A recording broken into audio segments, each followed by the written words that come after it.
నేను లైన్లో లేను. నాకు కేంద్ర హోంమంత్రి శాఖ ఇచ్చింది నాకు. కాబట్టి ఏ కార్యకర్తని కూడా కమిట్మెంట్తో పార్టీ కోసం సిద్ధాంతం కోసం పనిచేసే కార్యకర్త పార్టీ నిబంధనలకు అనుగుణంగా పనిచేయాలి. నాకు రాష్ట్ర అధ్యక్షుడు వస్తుందని చెప్పి సోషల్ మీడియాలో ప్రచారం చేసుకోను. నేను ఇప్పుడు వస్తుంది అప్పుడు వస్తుంది ఇప్పుడు చెప్పుకోను. నేను రావాలని కూడా కోరుకుంటాను. నేను ఎందుకంటే కేంద్ర మంత్రిగా హోంశాఖ సహాయ మంత్రిగా అమిత్ షా గారి నేతృత్వంలో సేవ చేసే అవకాశం నాకు వచ్చింది. గతంలో రాష్ట్ర అధ్యక్షుడిగా పనిచేసి ఇలా కార్యకర్తల సత్తా ఏందో మేము నిరూపించినాం. మొన్న ఎమ్మెల్సీ ఎన్నికలు కూడా కార్యకర్తల సత్తా ఏందో నిరూపించినాం. 8 ఎమ్మెల్సీలు 8 ఎంపీలు గెలిచాం, 8 ఎమ్మెల్యేలు గెలిచాం. భారతీయ జనతా పార్టీ కార్యకర్తల సత్తా ఏందో నిరూపించినాం. కాబట్టి నేను అధ్యక్షుడిగానే ఏందో నిరూపించుకున్నా.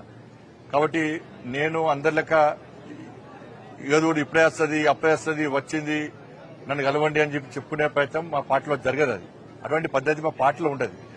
పార్టీ నిర్ణయిస్తుంది. ఇంకొకటి చెప్తున్నా, సోషల్ మీడియాలో ఎవరి పేరు వస్తుందో ఎవరి పేరు పెట్టుకుని తప్పుడు వాళ్ళు ప్రచారం చేసుకుంటారో వాళ్ళు ఎవరి పేర్లు ఉండవు. కేంద్ర నాయకత్వం చాలా సీరియస్గా ఉంటుంది. తప్పుడు ప్రచారాలు చేసుకుంటే వాళ్ళను నాకు వస్తుందని చెప్పుకుంటే తప్పవుతుంది. పార్టీ ఒక క్రమశిక్షణ పార్టీ, సిద్ధాంతం కోసం పనిచేసే పార్టీ. ఈ పార్టీని పదవిలకు ఒక బాధ్యతగా అనుకుంటాం.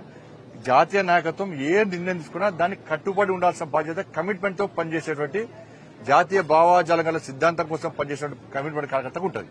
ఇది గుర్తుంచుకోవాలి. అందరం కూడా కార్యకర్తలను కన్ఫ్యూజ్ చేయొద్దు, ప్రజలను కన్ఫ్యూజ్ చేయొద్దు, తప్పైతుంది.